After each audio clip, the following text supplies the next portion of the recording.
Hello everyone. So once again welcoming you back in our new session, and this time we are here for ICSE question papers. We are going to solve the papers for grade 10 ICSE computer applications. And as you all are ready for your pre-board, some are given with the pre-board, some are going to give it. So well, I was thinking it's the best time for you to get a place where you will get all the papers, so that you will get an idea about the question paper and you will get an idea like in which area you have to work and what all areas you are already clear with. So let us, without wasting our time, let us start with our video. You can see this is the paper, sample paper issued by the board only for the upcoming exams. Okay, so 2025. So this is the sample paper, and this paper is of 100 marks, 2 hours papers, divided into two sections. Section A for theory part, section B for the programming part. Section A you have MCQs and some output based questions, and section B is all about the Java programming. Okay, so question number 1, choose the correct answer to the question from the given options. Do not copy the question, you only have to write the answers. So here one figure is given. Name the above structure. So it's looking like a matrix only, right? It is looking like a matrix. So matrix is double dimensional array. Okay, DDA, double dimensional array. So well, one dimensional array, no, definitely not. It is a two dimensional array. And now they are giving the size also. So if you will go for the size, you will check the number of rows, which is the horizontal one. 4 rows are there, and 1, 2, 3, 4, 5. 5 columns are there. And when you will write the size, you used to write 4 into 5 or 4 rows and 5 columns. So let us check which answer is correct here. So we have two-dimensional array with 4 rows and 5 columns. This is the correct answer. So you don't need to check for other answers. Okay, options. Now question number 2. Java compiled code, which is called bytecode, can run on all operating system. That's correct only. Java is a platform independent language. That is why you can compile the code, which is the bytecode, on any of the operating system, whether you are working on Windows, whether you are working on Linux, Unix, Ubuntu, whatever it is, you can run the code of Java on any operating system, which is called the platform. So well, this feature, named the feature is platform independent. Platform independent means it is independent to the platform. You are not restricted with respect to the platform. Okay. Now the third one, the size of /n is, and you can see this /n is a new line character. It's a new line character.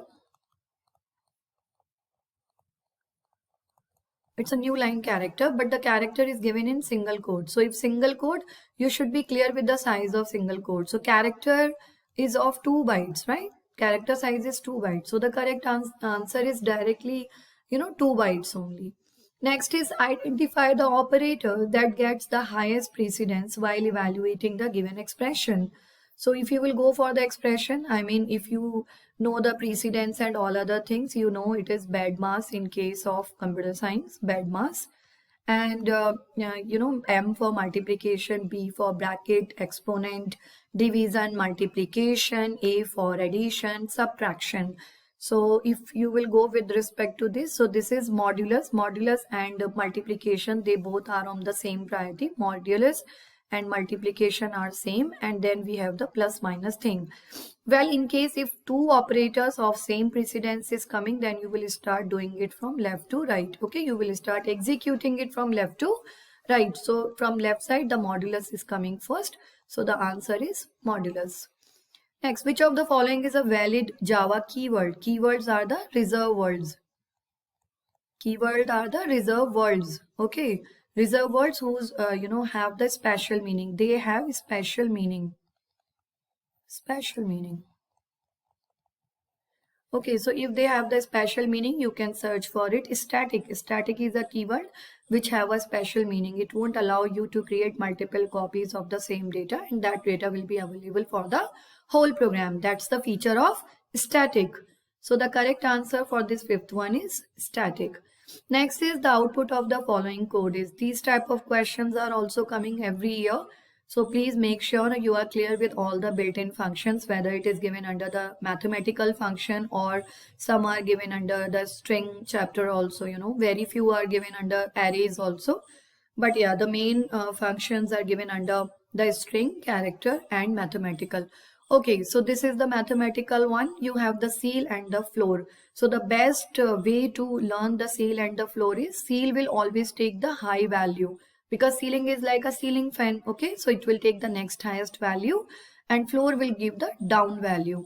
Now the point is, if you have a the decimal value, ceil and floor, they both are going to return decimal result.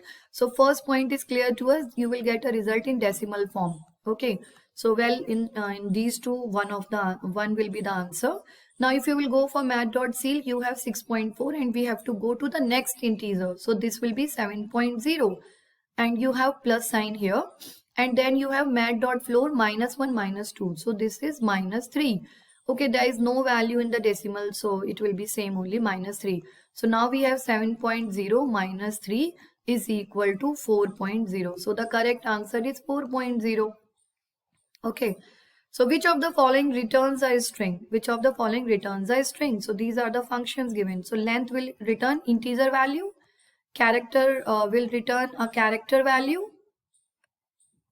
Okay, replace is going to replace a character with the character, but in total you have a string. So this will return a string. Let us check index of, this will return one integer value, because index of position is one integer. So the correct answer for this is string. Perfect. So next to this we have which of the following is not true with regards to a switch statement, which is not true regards to a switch statement. So check for an equality between the input and the case level. This is correct only, because in case of switch we are just checking the input and the thing. Okay, supports floating point value. No, in case of switch it is not going to support floating point, because the exact match is required. So exact match is not possible in case of float. Well, let me read all other options also. Break is used to exit. This is correct only.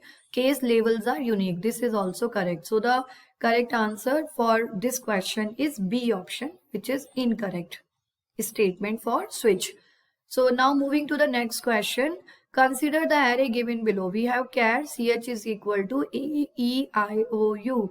It is a character array and you can see 5 elements are given here.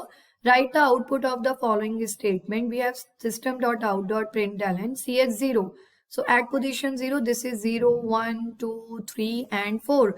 At position 0, the character is a. So it is a multiplied by 2. So if any character you are going with the mathematical operation, it will take the ASCII value of that character. So capital A to Z is 65 to 90. And small a to z is 97 to 122. That you should be clear with. Okay, so here we have a capital A. So capital A is 65. So when you will multiply this 65 by 2, 5 to 0 and then 130 is the correct answer. So the answer for this is option B. Now moving to the next one. To execute a loop 10 times, which of the following loop is correct? So let us check from first one itself. It is starting from 11 and every time the value is increasing by 2. So 11, then 13, then 15, 17, 19, 21, 23, 25, 27 and then 29. 1, 2, 3, 4, 5, 6, 7, 8, 9, 10. So this is working 10 times. Let me check any other option is there. So it is starting from 11 and increment by 3. So this is so definitely wrong. Okay. Then starting from 11 and every time. So 11 to 19 is 9 times, not 10 times. Okay, so this is also wrong. And then 11 to 21 I plus plus. This one 21 is included now. So this will work 11 times. This is also wrong. So the correct answer is A only. Okay. You can check the number of iterations and then you will come to know. They are asking you to check the loop which should work for 10 times. So the first option is working 10 times. Rest are working less than 10 or more than 10, not exactly 10. Okay, moving to the next one, we have a single dimensional array has 50 elements. Which of the following is the correct statement to initialize the last element to 100? A single dimensional array have 50 elements. Okay, the size is 50 and what they are saying, which of the following is the correct statement to initialize the last element to 100? We have to initialize last element. So position for, if the size is 50, the size is equal to 50. So the position is going to work from 0 to 49. So last element position is 49. So array name to is not mentioned. If it is x, so x49 they are saying you to set as 100. So x49 is equal to 100 is the correct one. Okay, because the position is starting from where? It is starting from 0. So in that case, till the size -1, the last position will work. Okay. Next question. Next is we have method prototype for the method compute which accept two integer arguments and returns true or false. So here method prototype is the header type of thing of the method and which should accept two integer arguments. So first you check the syntax for two integer argument. Here we have the integer argument and here also we have the integer. These three are the integer argument. This is the wrong only because B is capital and here also the syntax is wrong and it should return true false thing. So it should return true false thing means the return type is boolean. Well, this is wrong because this is returning integer and this is not returning. This is also wrong. It should return boolean. So the correct answer is option B. Now moving to the next one, the statement that brings the control back to the calling method is control back to the calling method. So control back is like you need to return the control to the calling method. So in case of function only we are doing it and that thing you can do it with the help of return statement. If you have done with that user defined function properly, you will be aware with this. So the correct answer is return. The default value of the boolean variable is like all the variables have one default value. In case of integer it is 0, in case of float it is 0.0f, in case of boolean it is 0.0d. Like that only for boolean it is false. But Java is a case sensitive language, right? It is a case sensitive language.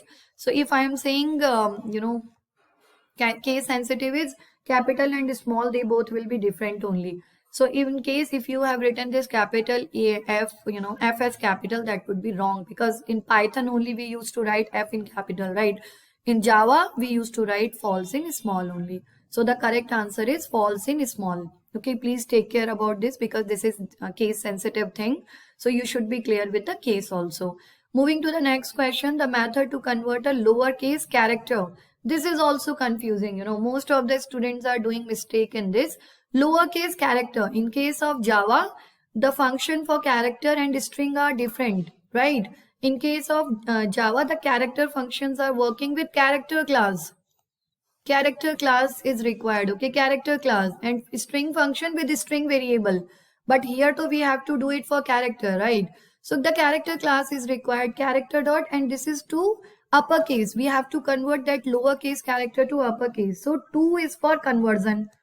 2 for conversion and is for checking.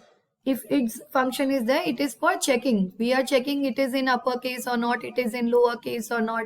So character dot, here too we have to convert. So 2 character dot 2 uppercase. That's the correct one. I gave you a proper explanation also okay, why I am saying this is the correct one. Okay, just check it properly. Now moving to the next one. Now they have included assertion reason questions also in CBSE, in ICSE, in everywhere. They are just making the things more application based by including these type of questions instead of giving the direct theoretical questions.